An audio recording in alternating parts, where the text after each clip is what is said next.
ప్రభునందు ప్రియమైన సహోదర సహోదరులారా, మహాదేవుడు మన రక్షకుడు నైన ప్రభువైన యేసుక్రీస్తు అతి శ్రేష్టమైన నామములో ఆదివారం రొట్టె విరుచు కూడికకు చేరి వచ్చిన ప్రియులందరికీ శుభములు తెలియజేస్తున్నాను.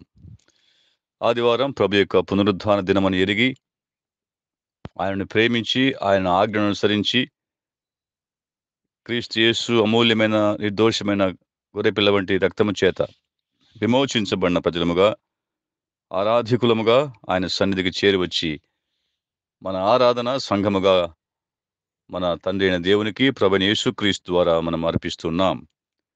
ఆదివారము ప్రభువును జ్ఞాపకం చేసుకునే దినము. అది రొట్టె విరుచు కూడిక. మనం రొట్టె విరుస్తుండగా మన ప్రభువు జ్ఞాపకం చేయబడుతున్నాడు. ఆయన మన గమనంలోనికి వస్తాడు. ఎలాగున మన కొరకు ఆయన మరి కలువరి శిలువలో నలుగొట్టబడ్డాడో, గాయపరచబడ్డాడో, రక్తం చిందించాడో, మన పాప పరిహారం కొరకై ప్రాయశ్చిత్తార్థమైన బలిగా అర్పించబడ్డాడో, అది జ్ఞాపకం చేసుకుని ఆయనను బట్టి మనకు కలిగిన రక్షణను బట్టి మన రక్షణ పాత్రను చేత పట్టుకుని తండ్రిన దేవునికి మన కృతజ్ఞతాస్తుతులు, స్తోత్రములు, జిహ్వాఫలము, ఆరాధన ప్రభువైన యేసుక్రీస్తు ద్వారా మనము అర్పిస్తున్నాం. రొట్టె విరుచు కూడికలో మనం ప్రభువును జ్ఞాపకం చేసుకుంటున్నాం. ప్రభు యొక్క సంగతులు, ప్రభు యొక్క విశేషాలు, ఆయన గురించిన వర్ణన, ఆయన గురించిన సంగతులు మనము చర్చించాలి, ముచ్చటించాలి. ఆరాధనకు సహాయకరముగా నిర్గమకాండము 16వ అధ్యాయం, the book of exodus chapter 16, 21 నుండి 25 వరకు చదువుకుందాం. 21 నుండి 25 వరకు. వారు అనుదినము ఉదయమున ఒక్కొక్కడు తన ఇంటి వారి భోజనమునకు తగినట్టుగా కూర్చుకునిరి. ఎండవేడిమికి అది కరిగెను.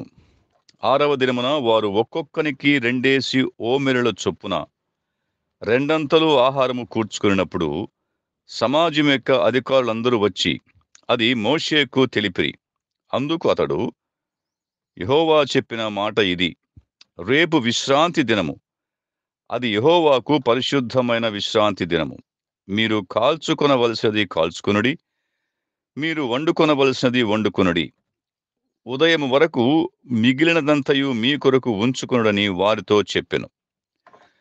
మోషే ఆజ్ఞాపించినట్లు వారు ఉదయం వరకు దానిని ఉంచుకొనిరి.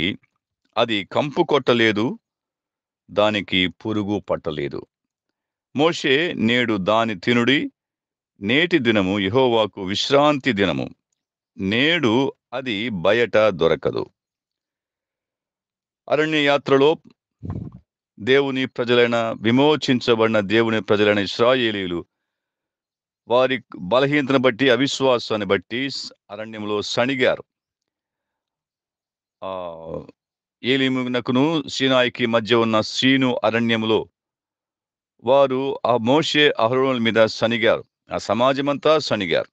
ఆకలి చేత మేము చచ్చిపోతున్నామని వారు సణిగారు. దేవుడు వారి సణుగులు విని వారికి చేసిన ఒక ఏర్పాటు, మరి పరలోకం నుంచి కురిపించబడిన మన్నా.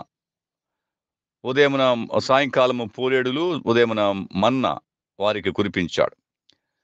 వారు ఆ మంచు ఎగిరిపోయిన తర్వాత నూగు మంచు వలె సన్నని కణములు అరణ్యపు భూమి మీద పడెను అని చూస్తున్నాం. ఈ మన్నా పరలోకం నుంచి వచ్చిన మన్నా, దేవదూతలు తినే ఆహారము. ఇది భూమి మీద పడిన ఆహారము, దేవుడు పంపిన ఆహారం. మన ప్రభువైన యేసుక్రీస్తును ఈ మన్నాలో మనం చూస్తున్నాం. ఇది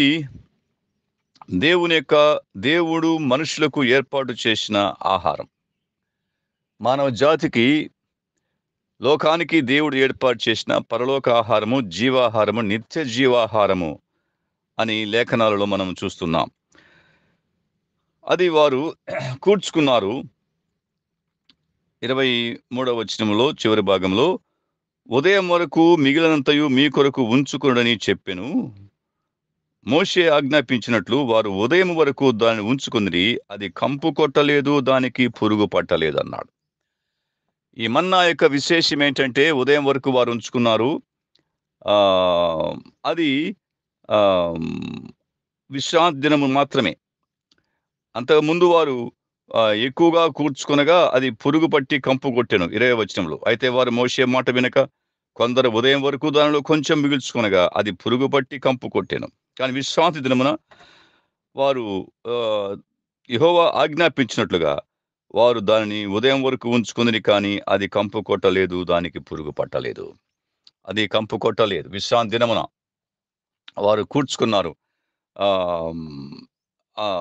రేపు విశ్రాంతి దినము అన్నాడు. ఆ ముందు రోజు వారు కూర్చుకున్నారు. విశ్రాంతి దినమున వారు అది కూర్చుకొనగా అది కంపు కొట్టలేదన్నాడు. ఈ మన్నా ఆహ్, వారు ఉంచుకున్నప్పటికిని అది కంపు కొట్టలేదు అని చూస్తున్నాం. అనగా అది మంచి దాని యొక్క దాని యొక్క వాసనను అది కోల్పోలేదు. మన పరలోకపు మన్నా అయిన మన ప్రభువైన యేసు క్రీస్తు ఆయన ఈ భూలోకానికొచ్చినప్పుడు ఆయన 3:30 సంవత్సరాల జీవితము, ఈ భూలోక జీవితము, అది పరిమళముతో గుబాళించిన జీవితంగా మనం చూస్తున్నాం. ఆ మన్నా, ఆ పరలోకపు మన్నా, దేవుడు పంపిన మన్నా, దేవదూతలు స్తోత్రము చేస్తూ ఉండిన మన్నా, మనుషుల కొరకు పంపబడిన మన్నా, భూమి మీద పంపబడిన మన్నా, మన ప్రభువైన యేసుక్రీస్తు ఆయన 3:30 సంవత్సరాల బహిరంగ సేవ జీవితంలో ఆయన పరిమళించిన వాడుగా ఉన్నాడు. ఆయన జన్మ మొదలుకొని ఆయన మరణము, పునరుద్ధానము, ఆరోహణం వరకు ఆయన జీవితము పరిమళ చేత గుబాళించిన జీవితాన్ని కలిగిన వాడుగా చూస్తున్నాం. ఆయన జీవితము, ఆయన బోధలు, ఆయన ఆశ్చర్యక్రియలు, ఆయన వైఖరి, ఆయన తీరు, ఆయన మాటలు, ఆయన బోధ, ఇవన్నీ ఇశ్రాయేలు జనాంగముతో ఆయన వ్యవహరించిన తీరు, ఆయన చేసిన బోధలు, ఇవన్నీ ఆయన జీవితాన్ని గుబాళింపచేశాయి, పరిమళింపచేశాయి. ఆయన జీవితము పరిమళ వాసనగా 3:30 సంవత్సరాలు ఉన్నట్లుగా మనం చూస్తున్నాం.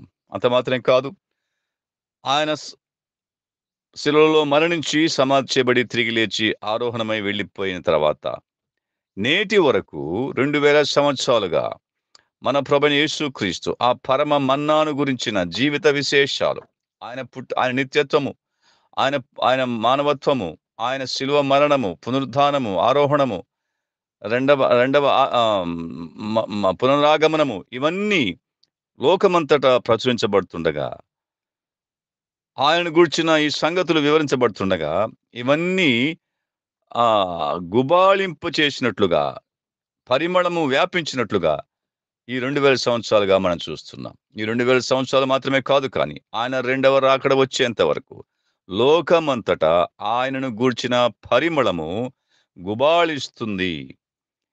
ఆ పరలోకపు మన్నాను గురించి కొన్ని మాటలు లేఖనాలు మనం చూస్తాం.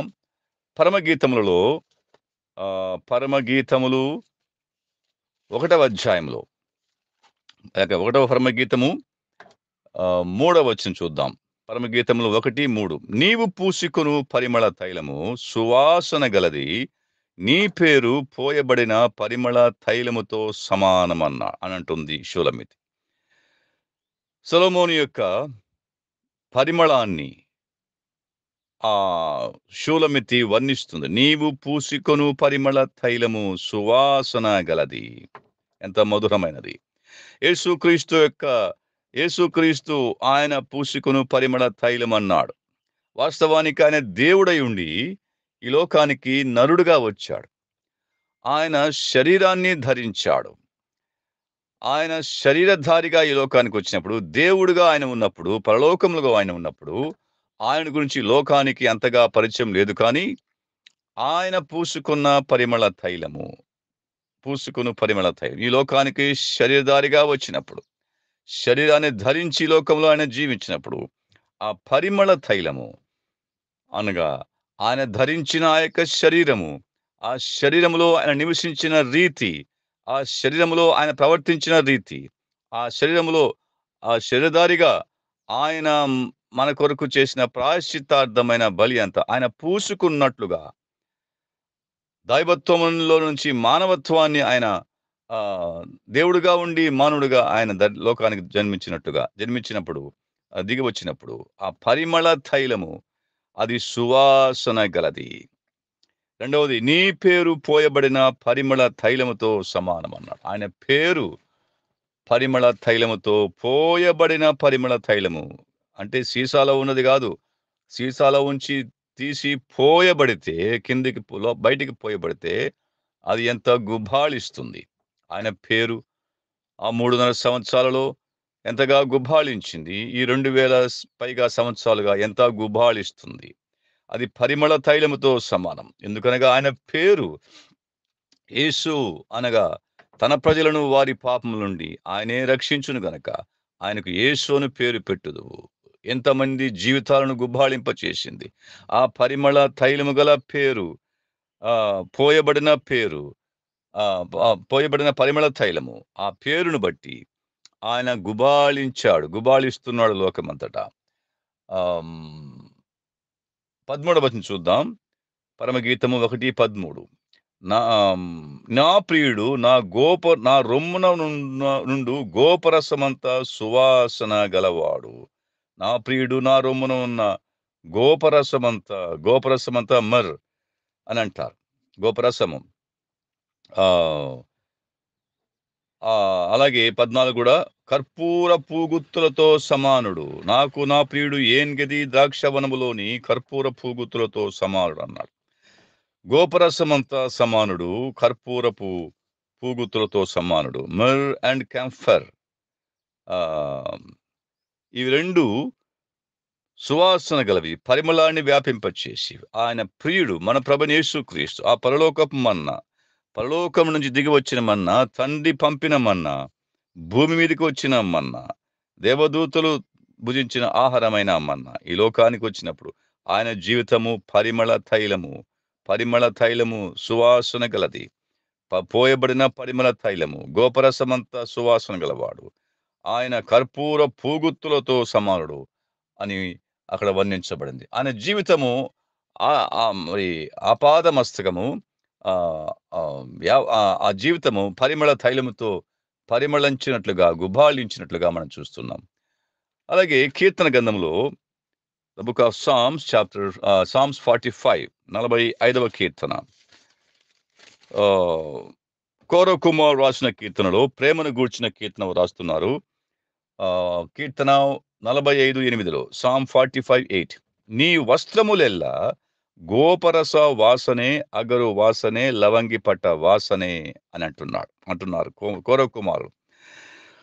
మరి వీరి ప్రవచనానుసారంగా మన ప్రభువైన యేసుక్రీస్తును గూర్చిన, రాజును గూర్చిన ఒక దివ్యమైన సంగతిని వారు రాస్తున్నారు. ఆయన వర్ణించు నీ వస్త్రములు ఎల్లా గోపరస వాసనే, అగరు వాసనే, లవంగి పట్ట వాసనే. 3 ఎంతో శ్రేష్టమైన సుగంధ ద్రవ్యాలుతో ఆయన వస్త్రములు వారు వర్ణిస్తున్నారు. ఆయన వస్త్రం అనగానే జీవితము. షూలమితి ఆయన పేరు గురించి, ఆయన వ్యక్తిత్వాన్ని గురించి, his person, his name and his life. 45వ కీర్తనలో ఆయన జీవితము. నీ వస్త్రములు ఆయన వస్త్రములు ఎల్లా ఎంత పరిమళమైనది. ఆయన జీవితం ఎంత పరిమళము వ్యాపింపచేసింది. ఒక దేవుడుగా ఉన్నవాడు నరుడుగా వచ్చి, శరీరధారిగా వచ్చి, రక్తమాంసంలో పాలివాడై ఉండి, ఒక నరుడుగా జీవించి ఆయన తన జీవితం ద్వారా పరిమళాన్ని గుబాళింపచేశాడు, వ్యాపింపచేశాడు. నిర్గమకాండంలో 30వ అధ్యాయం, నిర్గమకాండము 30వ అధ్యాయం 34వ వచనం చూద్దాం. నిర్గమ 34లో 34 నుండి. మరియు యెహోవా మోషేతో ఇట్లనెను, నీవు పరిమళ ద్రవ్యములను అనగా జటామాంసి, గోపి చందనము, గంధపు చెక్క అను ఈ పరిమళ ద్రవ్యములను స్వచ్ఛమైన సాంబ్రాణిని సమభాగములుగా తీసుకుని వాటితో ధూప ద్రవ్యమును చేయవలెను. అది సుగంధ ద్రవ్య మేళకుని పని చొప్పున కలపబడి ఉప్పుగలదయు స్వచ్ఛమైనదియు పరిశుద్ధమైనదినైన సుగంధ ధూప సంభారము. దానిలో కొంచెము పొడి చేసి నేను నిన్ను కలుసుకొను ప్రత్యక్షపు గుడారములోని సాక్ష్యపు మందసము ఎదుట దానిని ఉంచవలెను అని అన్నాడు.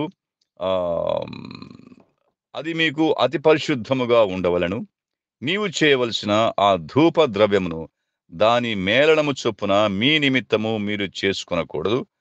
అది యెహోవాకు ప్రతిష్ఠితమైనదిగా ఎంచవలెను. దాని వాసన చూచుటకు దాని వంటిది చేయువాడు తన ప్రజలలో నుండి కొట్టివేయబడను. మోషేకు దేవుడిచ్చిన ఆజ్ఞ ఆ యొక్క సుగంధ ధూప సంభారాన్ని చేయమన్నాడు. ఇది దేనికోసమన్నాడు?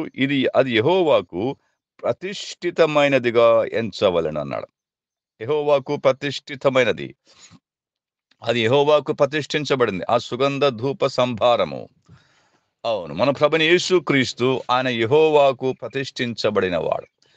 ఆయన ఈ లోకంలోకి నరుడుగా జన్మించినప్పుడు ఆయన ఇక్కడ ఆ సుగంధ ధూప సంభారాన్ని ఎలాగో తయారు చేశారో అవన్నిటినీ సమభాగములుగా తీసుకొని కలపాలి. దాన్ని మేళకుని చొప్పున కలపాలనగా వాటిని పొడి చేయాలి, దంచాలి, పొడి చేయాలి. అవి కలపాలి. అప్పుడు అది సుగంధ ధూప సంభారం అవుతుంది. అది యెహోవాకు ప్రతిష్ఠితమన్నాడు.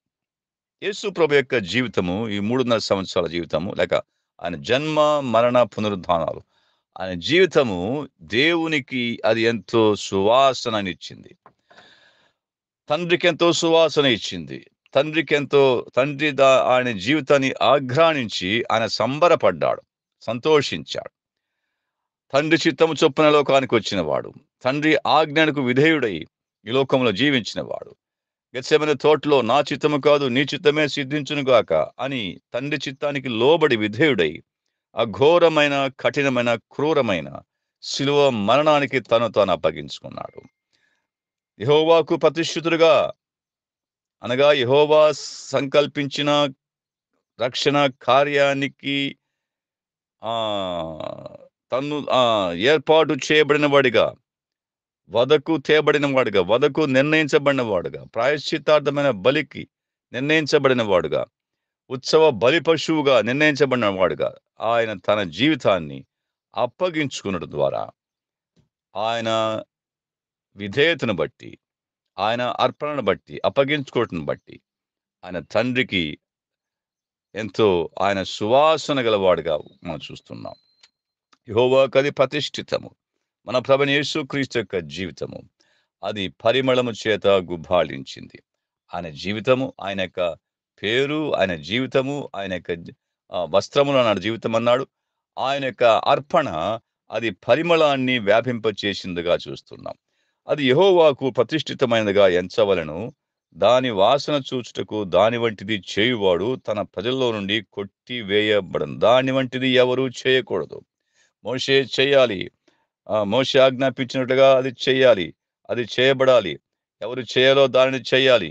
వేరే వారు దాని వంటిది చేయవాడు లేదన్నాడు. దాని వంటిది లోకంలో ఆయన వంటి వాడు లోకంలో ఎవడూ లేడు.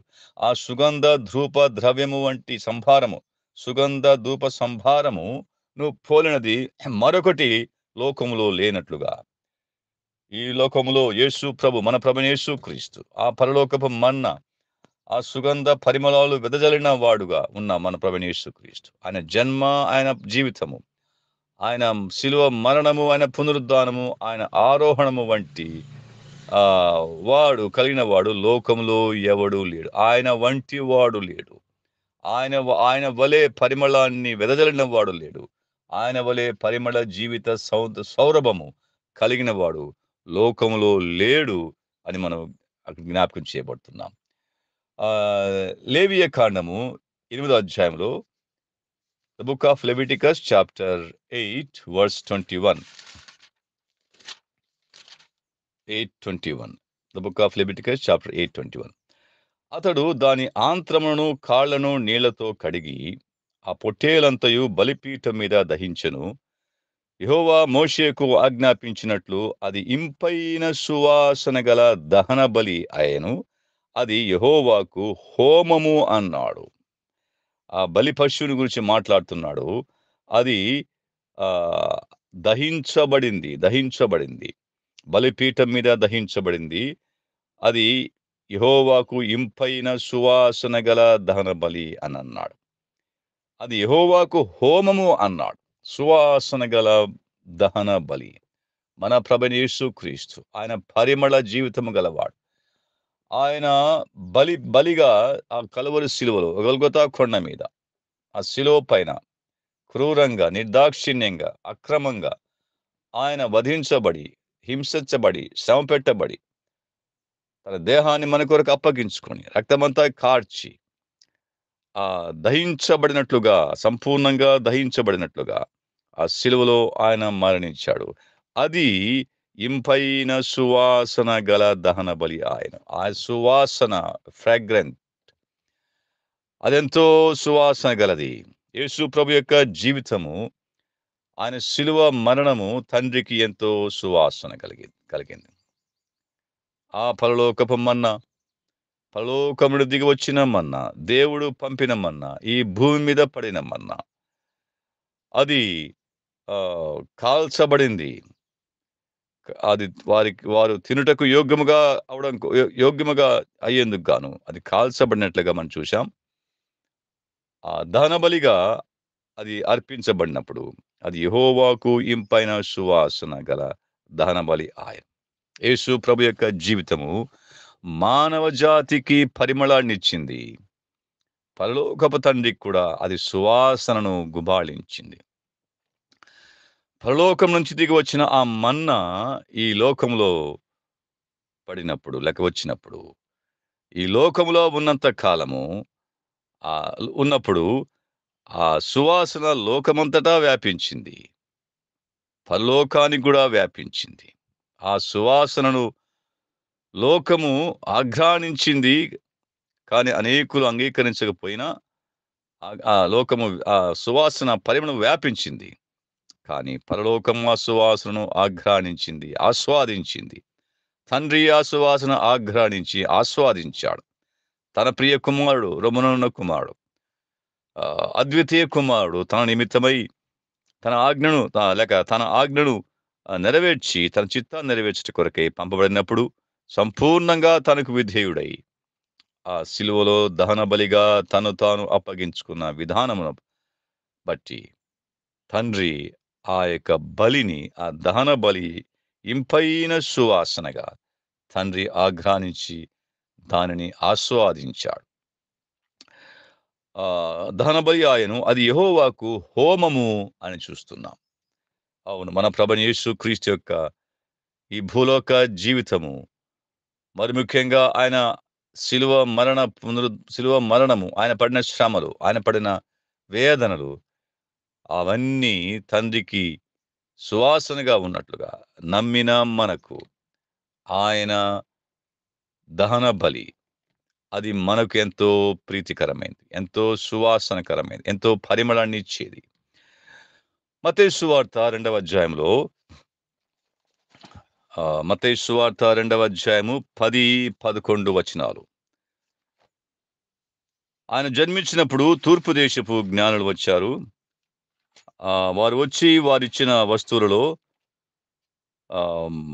2వ అధ్యాయము 10, 11 వచనాలు. వారు నక్షత్రమును చూచి అత్యానంద భరితులై ఇంటిలోనికి వచ్చి తల్లి అయిన మరియను ఆ శిశువును చూచి సాగిలపడి ఆయనను పూజించి తమ పెట్టెలు విప్పి బంగారమును, సాంబ్రాణిని, బోళమును కానుకలుగా ఆయనకు సమర్పించిరి.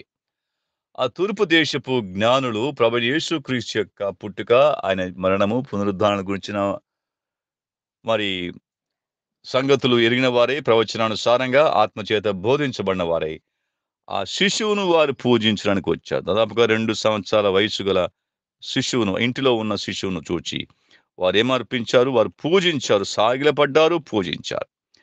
ఆయన సాంబ్రాణిని, బోళమును ఈ రెండిటిని వారు ఆయనకు అర్పించి, ఇవి 2 సుగంధ ద్రవ్యాలు, పరిమళాన్ని సూచించేవి. పరిమళాన్ని సూచించే ఇవి 2 వస్తువులను బంగారంతో పాటుగా వారు అర్పించారు.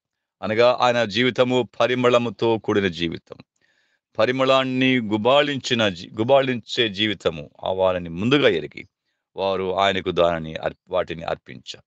ఉదయకాలం ఆరాధకులుగా మన ప్రభువైన యేసుక్రీస్తును జ్ఞాపకం చేసుకోవడానికి చేరి వచ్చిన మనం సంఘముగా కూడి ఆయనను జ్ఞాపకం చేసుకుని, ఆయన ఎంతగా పరిమళము గలవాడో, సువాసన గల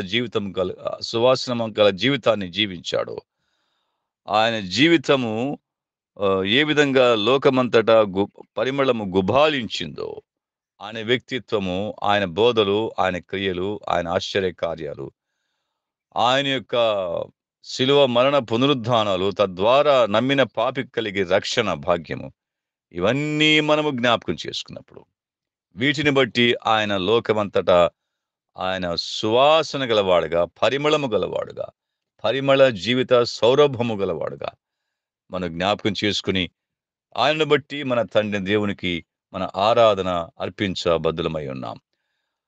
ఇది సువాసన గల దహన బలి అని చూస్తున్నాం. ఎఫెసీ పత్రిక 5వ అధ్యాయం, the book of Ephesians chapter 5 verse 2. ఎఫెసీ పత్రిక 5వ అధ్యాయము 2వ వచనం చూద్దాం. కావున క్రీస్తు మిమ్మును ప్రేమించి పరిమళ వాసనగా ఉండుటకు మన కొరకు తను తాను దేవునికి అర్పణముగాను బలిగాను అప్పగించుకొనెను అన్నాడు. క్రీస్తు మనలను ప్రేమించి ఆయన అప్పగించుకున్నాడు. ఎందుకోసం అప్పగించుకున్నాడు? ఉద్దేశం ఏంటి? పరిమళ వాసనగా ఉండుటకు అన్నాడు. మన కొరకు తను తాను అప్పగించుకున్నాడు. నిజమే, మన ప్రభువైన యేసుక్రీస్తు పరిమళము గల జీవితం గలవాడు, సువాసన గల జీవితం గలవాడు, పరిమళ సౌందర్యాన్ని, సౌరభాన్ని వెదజల్లిన వాడు. అటువంటి ప్రభువైన యేసుక్రీస్తు దుర్గంధము చేత కంపు కొట్టిన జీవితాలు, పాపపు జీవితాలు, భ్రష్టమైన జీవితాలు, దుర్గంధభూయిష్టమైన జీవితాలు కలిగిన మనలను పరిమళ సువాసన గలవారుగా చేయడం కోసంగా, ఆ పరిశుద్ధుడు లేక ఆ పరిమళం జీవితం గలవాడు, ఆ సువాసన జీవితం గలవాడు, ఆ పరిమళ సౌరభము జీవితం గలవాడు, ఆయన మన కొరకై తన్ను తాను దేవునికి అర్పణంగాను బలిగాను అర్పించుకున్నాడు. ఈ కంపు కొట్టే జీవితాలు, ఈ యొక్క దుర్భరమైన జీవితాలు, దుర్గంధ భూయిష్టమైన జీవితాలు మన ప్రభువైన యేసుక్రీస్తును బట్టి పరిమళ జీవితాలుగా, పరిమళాన్ని వెదజల్లే జీవితాలుగా ఉండుటకు మన ప్రభువైన యేసుక్రీస్తు బలిగా, అర్పణగా అర్పించుకున్నాడు. ఉదయకాలం మన గమనము, మన ధ్యానము, మన దృష్టి మన ప్రభువైన యేసుక్రీస్తు ఆయన పరిమళ జీవితము కలిగిన వాడై ఉండి మన కొరకు దహన బలిగా తను తాను అప్పగించుకున్నాడు. మన జీవితాలను పరిమళ జీవితాలుగా చేశాడు. ఒక విశ్వాసి, ఒక ఆరాధికుడు పరిమళ జీవితాన్ని కలిగిన వాడుగా ఉన్నాడు. రక్షించబడిన తర్వాత మన జీవితాలు పరిమళము వెదజల్లే జీవితాలుగా ఉండాలి. సువాసన వెదజల్లేగా ఉండాలి. ఇంకా పాపము, పాత అసూయలు, కక్షలు, ఇటువంటివి దుర్గంధభూయిష్టమైన విషయాలు మనలో లేకుండా పరిమళాన్ని వెదజల్లేగా ఉండాలని ఆయన మన కొరకై శిలువలో తను తాను అప్పగించుకున్నాడు.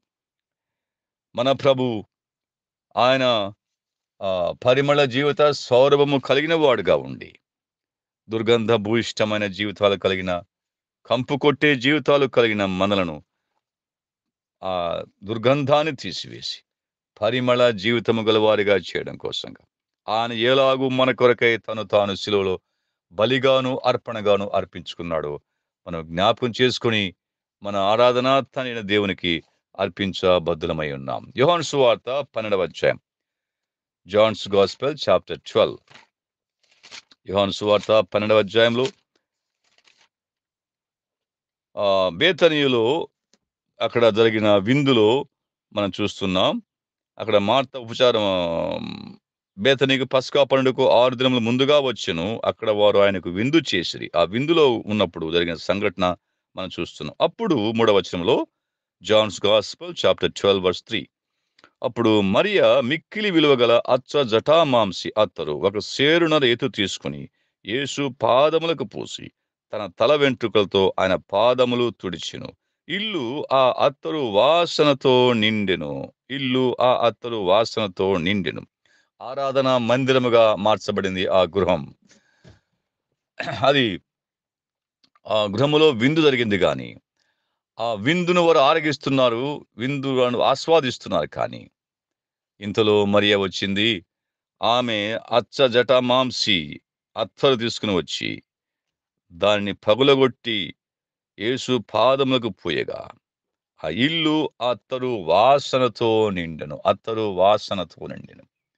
ఆరాధనలో ఆరాధికులుగా మనం చేస్తున్న ఆరాధన, మనం అర్పిస్తున్న స్తుతులు, ఇవన్నీ మన ప్రభువైన యేసుక్రీస్తు యొక్క జీవిత సౌరభాన్ని వెదజల్లేగా వ్యాపింపచేసే ఉండాలి. ఆయన గురించిన వర్ణన, ఆయన గురించిన విశేషాలు, ఆయన గురించిన సంగతులు మనం ఎంతగా వర్ణిస్తే, ఎంతగా ధ్యానిస్తే, ఎంతగా చర్చిస్తే, ఎంతగా ముచ్చటిస్తే, ఆరాధనా మందిరము, మనం కూడుకునే స్థలము, ఆయన ఆయన సౌరభము చేత, సువాసన చేత, ఆయన గురించిన సువాసన చేత అది వ్యాపించి ఇల్లంతా వ్యాపించినట్లుగా, అందరి హృదయాలలో అది తాకునట్లుగా ఉండాలి. ఆరాధన అంటే అదే. ఆయనను గూర్చిన పరిమళ సౌరభాన్ని వ్యాపింపచేసేదే రొట్టె విరుచు కూడిక లేక ఆరాధన కూడిక. ఆయన గూర్చిన పరిమళాన్ని వెదజల్లేదిగా మన ఆరాధన, మన స్తుతులు ఉండాలి. ఆయన మన కొరకై కంపు కొట్టే మన జీవితాలను పరిమళమైన జీవితాలుగా మార్చడం కోసంగా. ఆయన పరిమళము గలవాడై ఉండి, సుగంధ ద్రవ్యములతో కన్నా మిన్నయైన పరిమళం గలవాడై ఉండి, సువాసన గలవాడై ఉండి, మన కొరకై సువాసన గల హోమముగా యెహోవాకు అర్పించుకున్నాడు. తను తాను బలిగాను, అర్పణగాను అర్పించుకున్నాడు. నమ్మిన మన జీవితాలను ఆయన పరిమళమైన వాటిగా చేశాడు. మన ప్రభువును జ్ఞాపకం చేసుకుందాం. ఆయన హెచ్చించి ఘనపరచి మన ఆరాధన మన ప్రభువైన యేసుక్రీస్తు ద్వారా తండ్రి అయిన దేవునికి అర్పించుదాం.